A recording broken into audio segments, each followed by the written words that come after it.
नमस्कार प्यारे दोस्तों, स्वागत है आपका ज्योतिर्वय ट्यूशन पर। आज हम पढ़ेंगे कक्षा 9 हिंदी की नई एनसीईआरटी बुक गंगा का पाठ 6 रीढ़ की हड्डी। तो आज के वीडियो में हम करने वाले हैं लेखक परिचय, कहानी का सरल भावार्थ और जो एग्जाम के पॉइंट ऑफ व्यू से इंपॉर्टेंट क्वेश्चन होंगे उनको डिस्कस करते चलेंगे और जो नई शब्दार्थ आए हैं उनको भी साथ में डिस्कस करेंगे। तो चलिए शुरू करते हैं। लेखक परिचय। जगदीश चंद्र माथुर। जगदीश चंद्र माथुर का जन्म 1917 में शाहजहांपुर उत्तर प्रदेश में हुआ और शिक्षा इलाहाबाद विश्वविद्यालय से। वे इंडियन सिविल सर्विस में भी चयनित हुए। बिहार राज्य के शिक्षा सचिव, आकाशवाणी के महानिदेशक, सूचना और प्रसारण मंत्रालय के संयुक्त सचिव आदि प्रशासनिक पदों पर कार्य करते हुए वे आजीवन साहित्य सर्जन में सक्रिय रहे। मीन्स पूरी लाइफ जो है वो साहित्य लिखते रहे। प्रयाग में अध्ययन के दौरान ही जगदीश चंद्र माथुर ने लेखन आरंभ कर दिया। उस समय की चर्चित पत्रिकाओं चांद और रुपाब आदि में उनके लिखे नाटक एकांकी छपने लगे थे। हिंदी नाटक और रंगमंच के विकास में उनके एकांकी व नाटकों की महत्वपूर्ण भूमिका रही। ऐतिहासिक नाटकों के साथ साथ उन्होंने सामाजिक समस्याओं से जुड़े एकांकी नाटक भी लिखे। उनकी प्रमुख कृतियां हैं भोर का तारा, कोणार्क, ओ मेरे सपने, शारदिया, पहला राजा, 10 तस्वीरें, जिन्होंने जीना जाना। इनकी महत्वपूर्ण रचनाएं जगदीश चंद्र माथुर रचनावली 4 खंड में संकलित हैं। कोणार्क उनका सर्वाधिक चर्चित और मंचित नाटक है। सन 1978 में उनका निधन हो गया। तो बच्चों, यहाँ पर एग्जाम के पॉइंट ऑफ व्यू से इंपॉर्टेंट क्वेश्चन जो बन सकते हैं, उनका जीवन काल 1917 से लेकर 1978 तक। उनका जन्म शाहजहांपुर उत्तर प्रदेश में हुआ। उनकी शिक्षा इलाहाबाद में हुई। और जो बाकी उनका क्वेश्चन बनता है, उनकी प्रमुख कृतियां कौन कौन सी हैं, तो ये आपको ध्यान रखना है। रीढ़ की हड्डी एकांकी भारतीय समाज में परंपरागत विवाह की व्यवस्था और स्त्रियों की शिक्षा को लेकर रूढ़िगत सोच पर चोट करती है। रूढ़िगत क्या होता है बच्चों? जो पुराने विचार होते हैं और परंपरागत रीति रिवाजों के अनुसार। इस एकांकी की रचना 1939 में की गई। उस समय भारतीय समाज में शिक्षा और अन्य कार्य क्षेत्रों में स्त्रियों को समान अवसर नहीं मिलते थे। इस एकांकी के माध्यम से विवाह के लिए कम पढ़ी लिखी लड़कियों की मांग, विवाह में लेन देन जैसी सामाजिक कुरीतियों को उजागर किया गया। एकांकी के मुख्य पात्र उमा पढ़ी लिखी सशक्त महिला का प्रतिनिधित्व करती हैं। रीढ़ की हड्डी पात्र परिचय। उमा लड़की, रामस्वरूप बाबू लड़की का पिता, प्रेमा लड़की की माँ, शंकर लड़का, गोपाल प्रसाद लड़के का पिता, रतन रामस्वरूप का घरेलू सहायक। तो बच्चों, ये पात्र परिचय है। उमा जो है इस कहानी के मुख्य पात्र हैं, जो कि लड़की हैं। रामस्वरूप बाबू उनके पिताजी हैं, प्रेमा उनकी माताजी हैं, शंकर जो है जो उनको देखने के लिए लड़का आता है जिससे उनकी शादी होने वाली होती है वो होता है, और गोपाल प्रसाद जो लड़का होता है उसके पिता होते हैं, और रतन उनके घर का नौकर होता है। तो अब शुरू करते हैं। मामूली तरह से सजा हुआ एक कमरा। कमरे के दरवाजे से आते हुए जिन महाशय की पीठ नजर आ रही है वह अधेड़ उम्र के मालूम होते हैं। अधेड़ उम्र होता है मतलब ढलती उम्र का या फिर आधी उम्र का। एक तख्त को पकड़े हुए पीछे की ओर चलते चलते कमरे में आते हैं। तख्त का दूसरा सिरा रतन ने पकड़ रखा था। तो जो तख्त को लेकर आता है रतन, जो उनके घर का नौकर होता है वो, और जो उनके पिताजी होते हैं रामस्वरूप बाबूजी, वो दोनों तख्त को लेकर आते हैं कमरे के अंदर। बाबू मतलब जो लड़की होती है उसका पिता होता है बाबू। अरे धीरे धीरे चल, अब तख्त को उधर मोड़ दे, उधर, बस बस, तख्त के रखे जाने की आवाज आती है। रतन, बिछा दे साहब। बाबू जरा तेज आवाज में, और क्या करेगा, परमात्मा के यहाँ अकल बट रही थी तो तू देर से पहुंचा था क्या? बिछा दू साहब। और यह पसीना किस लिए बहाया है? रतन तख्त बिछाता है, ही। बाबू हंसता क्यों है? अरे हमने भी जवानी में कसरतें की हैं। कल सो से नहाता था लोटो की तरह। यह तख्त क्या चीज है? उसे सीधा कर, यूं, हाँ बस। और सुन, बहूजी से दरी मांग ला। इसके ऊपर बिछाने के लिए चद्दर भी, कल जो कपड़े धोने वाले के यहाँ से आई हैं वही। रतन जाता है। बाबू साहब इस बीच में मेजपोश ठीक करते हैं। एक झाड़न से मतलब गुलदस्ते को साफ करते हैं। झाड़न का मतलब होता है जो साफ करने वाला कपड़ा होता है, उससे गुलदस्ते को साफ करते हैं। कुर्सियों पर 2-4 हाथ लगाते हैं, कुर्सियों को भी मतलब साफ करते हैं। सहसा ही एकदम से मालकिन प्रेमा का आना। एकदम से जो मालकिन होती है प्रेमा, उनकी वाइफ, वो आ जाती है। गुदम्मी रंग, गुदम्मी मतलब गेहुआ रंग होता है, छोटा कद, चेहरे और आवाज से जाहिर होता है किसी काम में बहुत व्यस्त थी। उनके पीछे पीछे भीगी बिल्ली की तरह रतन आ रहा है, मतलब जैसे डरा हुआ होता है इस तरीके से आता है रतन भी। खाली हाथ। बाबू साहब रामस्वरूप दोनों की ओर देखने लगते हैं। तो इस प्रकार जो बाबू साहब होता है रामस्वरूप, वो दोनों को देखते हैं। प्रेमा मैं कहती हूँ तुम्हें इस वक्त धोती की क्या जरूरत पड़ गई, एक तो वैसे ही जल्दी जल्दी में। रामस्वरूप, धोती?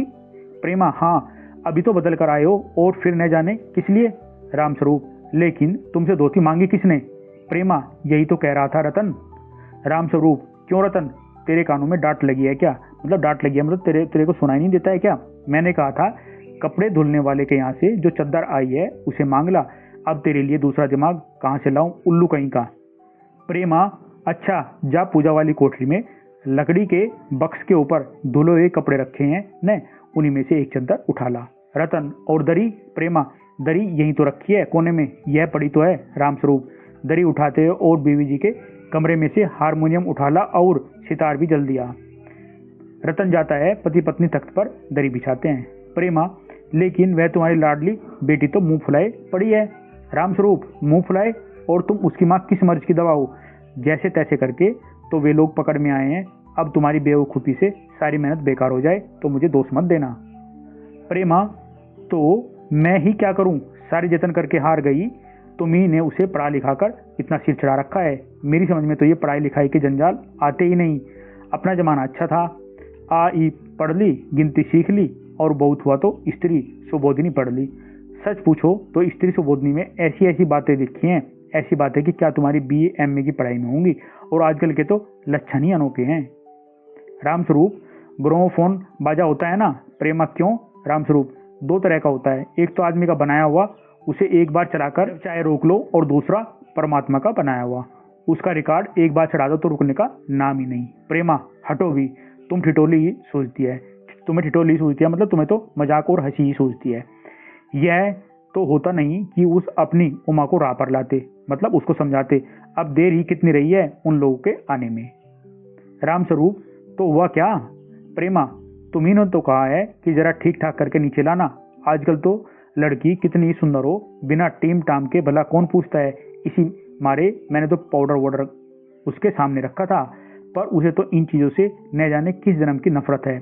मेरा कहना है कि आंचल में मुंह लपेट कर लेट गई। भाई मैं तो बाज आई तुम्हारी लड़की से। तो यहाँ पर जो है प्रेमा बोलती है कि मैंने उसको कहा था कि थोड़ा सच संवार कर आ जाओ, लड़के वाले आ रहे हैं, अपना पाउडर वाउडर लगा लो, लेकिन वो मना कर दी, वो पाउडर वाउडर से नफरत करती है। तो यहाँ पर प्रेमा ये बोलती है रामस्वरूप को, रामस्वरूप, न जाने कैसा दिमाग है इसका, वरना आजकल की लड़कियों के सारे तो पाउडर का कारोबार चलता है। प्रेमा, अरे मैंने तो पहले ही कहा था इंटरेस्ट ही पार करा लेते, लड़की अपने हाथ रहती और इतनी परेशानी न उठानी पड़ती, पर तुम तो। रामस्वरूप, बात काट कर चुप चुप दरवाजे से झांकते हुए, तुम्हें कतई अपनी जबान पर काबू नहीं है।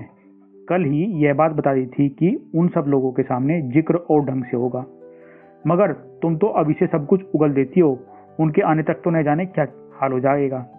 प्रेमा, अच्छा बाबा, मैं न बोलूंगी, जैसी तुम्हारी मर्जी हो करना, बस मुझे तो मेरा काम बता दो। रामस्वरूप, अच्छा तो उमा को जैसे तैयार कर लो, न सही पाउडर, वैसे कौन बुरी है, पान लेकर भेज देना उसे, और नाश्ता तो तैयार है न। रतन का आना, आ गया रतन, इधर ला, इधर बाजा नीचे रख दे, चद्दर खोल, पकड़ तो जरा उधर से, चद्दर बिछाते हैं। इस प्रकार रतन आ जाता है और फिर वो चद्दर बिछा देते हैं और साथ में वो बाजा भी लेकर आता है। प्रेमा, नाश्ता तो तैयार है, मिठाई तो वे लोग ज़्यादा खाएंगे नहीं, कुछ नमकीन चीज़ें बना दूँ, फल रखे ही हैं, चाय तैयार है और टोस्ट भी, मगर हाँ मक्खन तो आया ही नहीं। रामस्वरूप, क्या कहा? मक्खन नहीं आया? तुम्हें भी किस वक्त याद आई? जानती हो कि मक्खन वाले की दुकान दूर है, पर तुम्हें तो ठीक वक्त पर कोई बात सूझती ही नहीं। अब बताओ, रतन मक्खन लाए कि यहाँ काम करे? दफ्तर के चपरासी से कहा था आने के लिए, 100 नखरों के मारे। प्रेमा, यहाँ का काम कौन ज़्यादा है, कमरा तो सब ठीक ठाक है ही, बाजा सितार आ ही गया, नाश्ता यहाँ बराबर वाले कमरे में ट्रे में रखा हुआ है, और 100 तुम्हें पकड़ा दूंगी, एक आध चीज़ खुद ले आना, इतनी देर में रतन मक्खन ले ही आएगा, 2 आदमी ही तो हैं। रामस्वरूप, हाँ, एक तो बाबू गोपाल प्रसाद और दूसरा खुद लड़का। देखो उमा से कह देना कि जरा करीने से, मतलब अच्छे से आए, ये लोग जरा ऐसे ही हैं, गुस्सा तो मुझे बहुत आता है इनके दकियानुसी, मतलब इनके पुराने ख्यालात पर। खुद पढ़े लिखे हैं, वकील हैं, सभा सोसाइटियों में जाते हैं, मगर लड़की चाहते हैं कि ऐसी ज़्यादा पढ़ी लिखी न हो। प्रेमा, और लड़का? रामस्वरूप, बताया तो था तुम्हें, बाप शेर है तो लड़का सवा शेर, BSc के बाद लखनऊ में ही तो पढ़ता है, मेडिकल कॉलेज में, कहता है कि शादी का सवाल दूसरा है। तालीम का दूसरा मतलब पढ़ाई का दूसरा है। क्या करूं, मजबूरी है, मतलब अपना, वरना इन लड़कों और इनके बापों की ऐसी कोरी कोरी सुनाता कि ये भी, मतलब इनको खरी खोटी सुनाता, इनको भी पता लग जाता। रतन, जो अब तक दरवाजे के पास चुपचाप खड़ा हुआ था, जल्दी जल्दी बाबूजी बाबूजी। तो रतन इस प्रकार बोलता है, बाबूजी जल्दी जल्दी। रामस्वरूप, क्या है? रतन, कोई आते हैं। रामस्वरूप दरवाजे से बाहर झांक कर जल्दी मुंह अंदर करते हुए, अरे ए प्रेमा, वो आ भी गए। रतन पर नजर पड़ते ही, और तू यहीं खड़ा है, गया नहीं मक्खन लाने? सब चौपट कर दिया। अरे उधर से नहीं, अंदर के दरवाजे से जा। रतन अंदर जाता है, और तुम जल्दी करो प्रेमा, उमा को समझा देना, थोड़ा सा गा देगी। प्रेमा जल्दी से अंदर की तरफ जाती है, उसकी धोती जमीन पर रखे हुए बाजे से अटक जाती है। प्रेमा, यह बाजा वह नीचे ही रख गया है। रामस्वरूप तुम जाओ, मैं रख के देता हूँ, जल्दी। प्रेमा जाती है। बाबू रामस्वरूप बाजा उठाकर रखते हैं। किवाड़ों पर दस्तक, दस्तक मतलब किवाड़ों पर खटखटाट की आवाज आती है। रामस्वरूप, हैं आइए, हैं। बाबू गोपाल प्रसाद और उनके लड़के शंकर का आना, आंखों से लोक चतुराई टपकती है। आवाज से मालूम होता है कि काफी अनुभवी और फितरती मास हैं। फितरती का मतलब होता है कि चालबाज हैं। उनका लड़का कुछ खीस निपोड़ने वाले होते हैं। जब वो हंसता है तो दांत दिखाई देते हैं, या फिर बेढंगी हंसी हंसना, उसको बोलते हैं खीस निपोड़ने। नौजवानों में से है, आवाज पतली है और खिसियाट भरी, झुकी कमर इनकी खासियत है। रामस्वरूप अपने दोनों हाथ मलते हुए, हैं, इधर तशरीफ लाइए, इधर। बाबू गोपाल प्रसाद बैठते हैं, मगर बेंत गिर जाता है।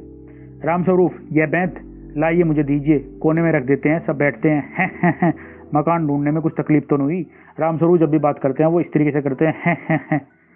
गोपाल प्रसाद खार कर, नहीं, टांगे वाला जानता था, और फिर हमें तो यहाँ आना ही था, रास्ता मिलता कैसे नहीं? रामस्वरूप, हैं, यह तो आपकी बड़ी मेहरबानी है, मैंने आपको तकलीफ तो दी। गोपाल प्रसाद, अरे नहीं साहब, जैसा मेरा काम वैसा आपका काम, आखिर लड़के की शादी तो करनी ही है, बल्कि यूँ कहिए कि मैंने आपके लिए खासी परेशानी कर दी। रामस्वरूप, हैं, यह लीजिए, आप तो मुझे कांटों में घसीटने लगे, हम तो आपके हैं सेवक हैं। थोड़ी देर बाद लड़के की तरफ मुखातिब होकर मतलब होता है कि उसकी तरफ देखकर बातें करने लगते हैं। और कहिए शंकर बाबू, कितने दिनों की छुट्टियां हो रहे हैं? शंकर जी, कॉलेज की तो छुट्टियां नहीं है, वीकेंड में चला आया था। रामस्वरूप, तो आपके कोर्स खत्म होने में अब तो साल भर रहा होगा? शंकर जी नहीं, यही साल 2 साल। रामस्वरूप, साल 2 साल? शंकर, हैं जी, 1 आध साल का मार्जिन रखता हूँ। शंकर क्या बोलता है कि जो मैं 1-2 साल एक्स्ट्रा ही लेकर चलता हूँ। गोपाल प्रसाद, जो उसके पिताजी होते हैं, वो बोलते हैं, बात यह है साहब कि यह शंकर 1 साल बीमार हो गया था। क्या बताएं, इन लोगों को इसी उम्र में सारी बीमारियां सताती हैं। एक हमारा जमाना था, स्कूल से आकर दर्जनों कचौड़ियां खाते थे, मगर फिर भी खाना खाने बैठते तो वैसी की वैसी भूख। रामस्वरूप, कचौड़ियां भी तो उस जमाने में पैसे की 2 आती थी। गोपाल प्रसाद, जनाब, यह हाल था कि 4 पैसे में ढेर सारी बालाई आती थी, और अकेले 2 आने की हजम करने की ताकत थी, अकेले। और अब तो बहुत सारे खेल वगैरह भी होते हैं, मतलब बहुत से खेल भी होते हैं स्कूलों में। तब न कोई वॉलीबॉल जानता था, न टेनिस, न बैडमिंटन, बस कभी हॉकी या कभी क्रिकेट कुछ लोग खेला करते थे। मगर क्या मजाल कि कोई कह जाए कि यह लड़का कमजोर है। शंकर और रामस्वरूप खीस निपोड़ते हैं, मतलब वो भी जो है वो बेदंगी जो हंसी होती है वो हंसने लगते हैं। शंकर और रामस्वरूप दोनों मिलकर उनकी ये बातें सुनकर गोपाल प्रसाद की। रामस्वरूप, जी हाँ, उस जमाने की बात ही दूसरी थी, हैं। गोपाल प्रसाद जोशीली आवाज में, और पढ़ाई का यह हाल था कि एक बार कुर्सी पर बैठे कि 12 घंटे की शूटिंग हो गई। 12 घंटे जनाब, मैं सच कहता हूँ कि उस जमाने का मैट्रिक भी वह अंग्रेजी लिखता था कि फर्राटे की, कि आजकल के एम में भी मुकाबला नहीं कर सकते। रामस्वरूप, जी हाँ, यह तो है ही। गोपाल प्रसाद, माफ कीजिएगा बाबू। रामस्वरूप, उस जमाने की जब याद आती है तो अपने को जब्त करना मुश्किल हो जाता है। रामस्वरूप, हैं, जी हाँ, वह तो रंगीन जमाना था, रंगीन जमाना, हैं। शंकर भी ही करता है। गोपाल प्रसाद एक साथ अपनी आवाज और तरीका बदलते हुए, अच्छा तो साहब फिर बिजनेस की बात की जाए। रामस्वरूप चौंक कर, बिज समझकर, ओहो अच्छा, लेकिन जरा नाश्ता तो कर लीजिए, उठते हैं। गोपाल प्रसाद, यह सब आप क्या तकल्लुफ करते हैं? तकल्लुफ मतलब होता है क्यों परेशानी ले रहे हो आप नाश्ते की? रामस्वरूप, हैं, तकल्लुफ किस बात का? हैं, यह तो मेरी बड़ी तकदीर है कि आप मेरे यहाँ तशरीफ लाए हैं, मतलब आप मेरे यहाँ पर पधारे हैं, तो मेरे लिए सम्मान की बात है, वरना मैं किस काबिल हूँ? हैं, माफ कीजिएगा, जरा भी हाजिर हुआ अंदर जाते हुए। तो इस प्रकार रामस्वरूप नाश्ता लेने के लिए अंदर चले जाते हैं, गोपाल प्रसाद थोड़ी देर बाद दबी आवाज में, मतलब धीमी आवाज में बात करते हैं गोपाल प्रसाद अपने लड़के से। आदमी तो भला है, मकान वकान से हैसियत भी बुरी नहीं मालूम होती, पता चले लड़की कैसी है। शंकर जी खुश खार कर इधर उधर देखता है। गोपाल प्रसाद क्यों, क्या हुआ? शंकर कुछ नहीं। देखो ये यहाँ पर शंकर बैठा हुआ है और ये गोपाल प्रसाद है उसका फादर, ये आपस में बातें कर रहे हैं। गोपाल प्रसाद झुककर क्यों बैठते हो? शंकर जो है वो हमेशा झुककर ही बैठता था। ब्याह तय करने आए हो, मतलब शादी तय करने आए हो, कमर सीधी करके बैठो। तुम्हारे दोस्त ठीक कहते हैं कि शंकर की बैकबोन मतलब बोलते हैं जो रीढ़ की हड्डी होती है। इतने में ही रामस्वरूप आते हैं, हाथ में चाय की ट्रे लिए मेज पर रख देते हैं। तो जो बात होती है वो बीच में ही कट हो जाती है क्योंकि बाबू रामस्वरूप आ जाते हैं। गोपाल प्रसाद आखिर आप माने नहीं? रामस्वरूप चाय प्याले में डालते हुए है। आपको विलायती चाय पसंद है ना, या हिंदुस्तानी? गोपाल प्रसाद नहीं साहब, मुझे आधा दूध और आधी चाय दीजिए, जरा चीनी भी ज़्यादा डालिएगा। मुझे तो भैया नया फैशन पसंद नहीं है।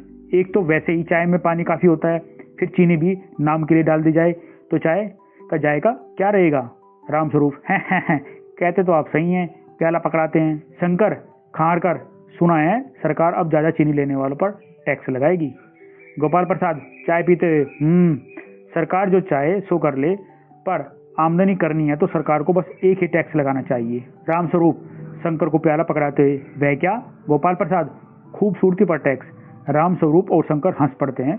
मजाक नहीं साहब, यह ऐसा टैक्स है जनाब की देने वाले चूँ भी न करेंगे। बस शर्त यह है कि हर एक औरत पर यह छोड़ दिया जाए कि वह अपनी खूबसूरती के स्टैंडर्ड के माफिक अपने ऊपर टैक्स तय कर ले। और फिर देखिए रामस्वरूप जोर से हंसते हुए वाह, खूब सोचा आपने।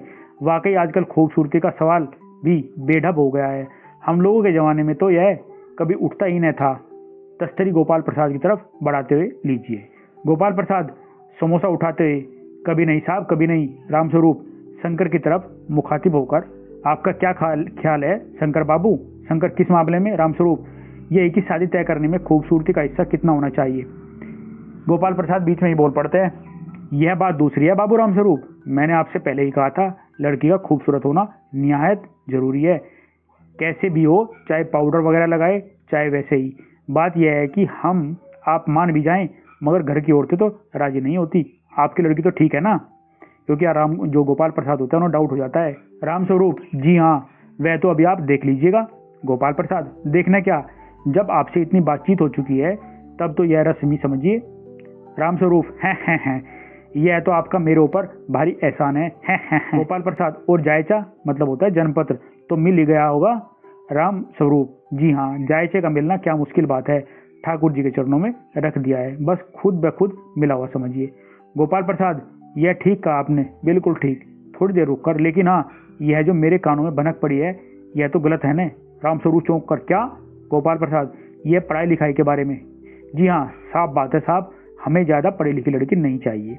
मेम साहब तो रखनी नहीं है, कौन भुगतेगा उसके नखरों को, बस हद से हद मैट्रिक पास होनी चाहिए। क्यों शंकर? शंकर जी हाँ, कोई नौकरी तो करानी नहीं। रामस्वरूप नौकरी का तो कोई सवाल ही नहीं उठता साहब। गोपाल प्रसाद और क्या साहब, देखिए कुछ लोग मुझसे कहते हैं कि जब आपने अपने लड़कों को BA MA तक पढ़ाया है तब उनकी बहू में भी तो ग्रेजुएट लीजिए। भला पूछे ना इस अक्ल के ठेकेदारों से, क्या लड़कों की पढ़ाई और लड़कियों की पढ़ाई एक बात है? अरे मर्दों का काम तो है ही पढ़ना और काबिल होना। अगर औरतें भी वही करने लगी तो अंग्रेजी अखबार पढ़ने लगी और पॉलिटिक्स वगैरह पर बहस करने लगी तब तो हो चुकी गृहस्थी। जनाब मोर के पंख होते हैं मोरनी के नहीं, शेर के बाल होते हैं शेरनी के नहीं। रामस्वरूप जी हाँ, और मर्द की दाढ़ी होती है औरत के नहीं। हैं। शंकर भी हंसता है मगर गोपाल प्रसाद गंभीर हो जाते हैं। गोपाल प्रसाद हाँ, वह भी सही है। कहने का मतलब यह है कि कुछ बातें दुनिया में ऐसी हैं जो सिर्फ मर्दों के लिए हैं और ऊंची तालीम भी ऐसी चीज़ों में से एक है। रामस्वरूप शंकर से चाय और लीजिए। शंकर धन्यवाद, पी चुका। रामस्वरूप गोपाल प्रसाद से आप? गोपाल प्रसाद बस साहब अब तो खत्म ही समझ कीजिए। रामस्वरूप आपने तो कुछ खाया ही नहीं, चाय के साथ टोस्ट नहीं थे? क्या बताएं वह मक्खन? गोपाल प्रसाद नाश्ता ही तो करना था साहब, कोई पेट तो भरना था नहीं, और फिर टोस्ट वोस्ट तो मैं खाता भी नहीं। रामस्वरूप हैं। मेज को एक तरफ सरका देते हैं, फिर अंदर के दरवाजे की तरफ मुंह कर जरा जोर से, अरे जरा पान भिजवा देना। पान की तस्तरी हाथों में लिए उमा आती है, सादगी के कपड़े, गर्दन झुकी हुई। बाबू गोपाल प्रसाद आंखें गड़ाकर और शंकर आंखें छिपाकर उसे ताक रहे हैं। रामस्वरूप हैं यही है आपकी लड़की, लाओ बेटी पान मुझे दे दो। उमा पान की तस्तरी अपने पिता को दे देती है। उस समय उसका चेहरा ऊपर की ओर उठ जाता है और नाक पर रखा हुआ सोने की रिम वाला चश्मा दिखता है। बाप बेटे चौंक उठते हैं। गोपाल प्रसाद और शंकर एक साथ चश्मा? रामस्वरूप जरा शक पकाकर, जी वह पिछले महीने में इसकी आंखें दुखनी आ गई थी, सो कुछ दिनों के लिए चश्मा लगाना पड़ रहा है। गोपाल प्रसाद पढ़ाई वढ़ाई की वजह से तो नहीं है कुछ? रामस्वरूप नहीं साहब, वह तो मैंने अर्ज किया ना, मतलब मैंने बताया ना आपको। गोपाल प्रसाद संतुष्ट होकर कुछ कोमल स्वर में, बैठो बेटी। रामस्वरूप वहां बैठ जाओ उमा, उस तख्त पर। अपने बाजे बाजे के पास उमा बैठती है। गोपाल प्रसाद चाल में तो कुछ खराबी है नहीं, चेहरे पर भी छवि है। हाँ कुछ गाना बजाना सीखा है? रामस्वरूप जी हाँ, सितार भी बाजा भी। सुनाओ तो उमा एक आध गीत सितार के साथ। उमा सितार उठाती है। थोड़ी देर बाद मीरा कहा, मैं सूरगीत, मेरे तो गिरधर गोपाल, दूसरों ने कोई, गाना शुरू कर देती है। स्वर से जाहिर है कि गाना का अच्छा ज्ञान है। उसके स्वर में तल्लीनता आ जाती है, यहाँ तक कि उसका मस्तक उठ जाता है। उसकी आंखें शंकर की झेंपती सी आंखों से मिल जाती है और वह गाते गाते एक साथ रुक जाती है। रामस्वरूप क्यों, क्या हुआ? गाने को पूरा करो उमा। गोपाल प्रसाद नहीं साहब काफी है, लड़की आपकी अच्छा गाती है। उमा सितार रखकर अंदर जाने को बढ़ती है। गोपाल प्रसाद अभी ठहरो बेटी। रामस्वरूप थोड़ा और बैठे रहो उमा। उमा बैठती है। गोपाल प्रसाद उमा से, तो तुमने पेंटिंग वेंटिंग भी सीखी है? उमा चुप। उमा कोई जवाब नहीं देती है। उमा चुप रह जाती है। रामस्वरूप हाँ वह तो मैं आपको बताना भूल ही गया था, यह जो तस्वीर टंगी हुई है कुत्ते वाली, इसी ने खींची है, और वह उस दीवार पर भी। गोपाल प्रसाद यह तो बहुत अच्छा है। और सिलाई वगैरह? रामस्वरूप सिलाई तो सारे घर की इसी के जिम्मे रहती है, यहाँ तक कि मेरी कमीजें भी हैं। गोपाल प्रसाद ठीक है, लेकिन हाँ बेटी तुमने कुछ इनाम विनाम भी जीते थे? उमा चुप रहती है अभी भी। रामस्वरूप इशारे के लिए खांसते हैं, लेकिन उमा चुप है, उसी तरह गर्दन झुकाए हुए। गोपाल प्रसाद अधीर हो उठते हैं, मतलब बेचैन हो जाते हैं, और रामस्वरूप शक पकाते हैं। उसको जो रामस्वरूप है इशारा करते हैं कि बेटी बोलो, लेकिन वो फिर भी नहीं बोलती है। और ये देखकर जो है गोपाल प्रसाद एकदम अधीर हो जाते हैं, बेचैन हो जाते हैं कि ये बोल क्यों नहीं रही है। रामस्वरूप जवाब दो उमा। गोपाल प्रसाद से हैं जरा शर्माती है। इनाम तो इसने। गोपाल प्रसाद जरा रूखी सी आवाज में बोलते हैं, जरा मुंह तो खोलना चाहिए। रामस्वरूप उमा देखो आप क्या कह रहे हैं, जवाब दो न। तो रामस्वरूप जो है उमा से बोलते हैं कि आप जो है जवाब दो गोपाल प्रसाद जो भी आपसे पूछ रहे हैं। उमा हल्के लेकिन मजबूत आवाज में बोलती है, क्या जवाब दूं बाबूजी? जब कुर्सी मेज दिखती है तब दुकानदार कुर्सी मेज से कुछ नहीं पूछता, सिर्फ खरीदार को दिखला देता है। पसंद आ गई तो अच्छा, वरना। रामस्वरूप चौंक कर खड़े हो जाते हैं। उमा अब मुझे कह लेने दीजिए बाबूजी, यह जो माछी है मेरे खरीदार बनकर आए हैं, इनसे जरा पूछे कि क्या लड़कियों के दिल नहीं होता? क्या उनके चोट नहीं लगती? क्या वे बेबस भेड़ बकरियां हैं जिन्हें कसाई अच्छी तरह देखभाल कर खरीदते हैं? गोपाल प्रसाद ताव में आकर, मतलब गुस्से में आकर, बाबू रामस्वरूप आपने मेरी इज्जत उतारने के लिए मुझे यहाँ बुलाया था क्या? मतलब मेरी बेइज्जती कराने के लिए बुलाया था यहाँ पर? उमा तेज आवाज में, जी हाँ, और हमारी बेइज्जती नहीं होती जो आप इतनी देर से नाप तोल कर रही हैं। और जरा अपने इस साहबजादे मतलब शंकर से पूछिए कि अभी पिछली फरवरी में ये लड़कियों के हॉस्टल के इर्द गिर्द क्यों घूम रहे थे और वहां से कैसे भगाए गए थे। शंकर बाबूजी चलिए, शंकर बोलता है जब शंकर की बेइज्जती होने लगती है कि बाबूजी यहाँ से चलिए। गोपाल प्रसाद लड़कियों के हॉस्टल में? क्या तुम कॉलेज में पढ़ी हो? तो गोपाल प्रसाद को डाउट हो जाता है कि वो लड़की उसने को कैसे पता। रामस्वरूप चुप हो जाता है। उमा जी हाँ मैं कॉलेज में पढ़ी हूँ, मैंने BA पास किया है, कोई पाप नहीं किया, कोई चोरी नहीं की, और उन्हें आपके पुत्र की तरह ताक झांक कर कायरता दिखाई। मुझे अपनी इज्जत अपने मान का ख्याल तो है, लेकिन इससे पूछिए कि ये किस तरह अपना मुंह छिपाकर भागे थे। रामस्वरूप उमा।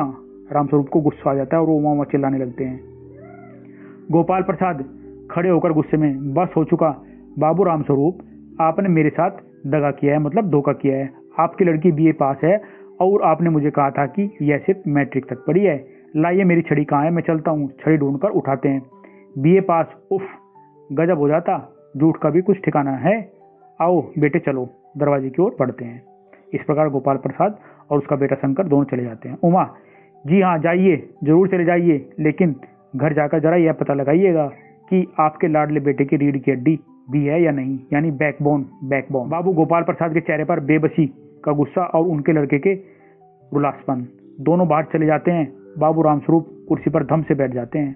उमा सहसा चुप हो जाती है, लेकिन उसकी खामोशी सिसकियों में तब्दील हो जाती है, मतलब वो रोने लगती है। प्रेमा का घबराहट की हालत में आना, इस प्रकार जो उसकी मदर होती है प्रेमा, वो एकदम घबराई हुई आ जाती है अंदर। प्रेमा, उमा उमा रो रही है। यह सुनकर रामस्वरूप खड़े होते हैं। रतन आता है, तभी क्या है, रतन आता है। रतन, बाबूजी, मक्खन। सब रतन की तरफ देखते हैं और पर्दा गिरता है।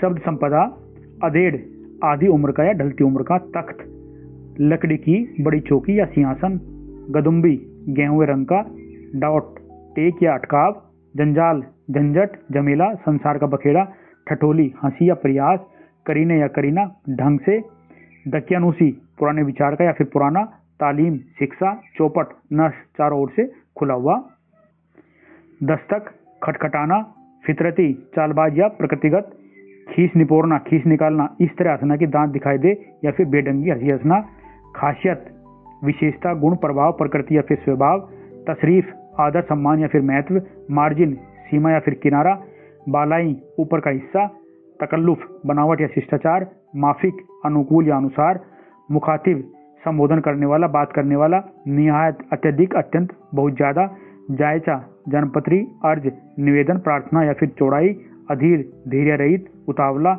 आकुल या फिर दृष्टा रहित। तो बच्चों, इस वीडियो को यहीं पर कंप्लीट करते हैं। इसके नेक्स्ट वीडियो में हम इसके क्वेश्चन आंसर करेंगे। अगर आपको अच्छा लगा तो प्लीज़ लाइक करें, दोस्तों के साथ में शेयर करें और सब्सक्राइब करना न भूलें। धन्यवाद।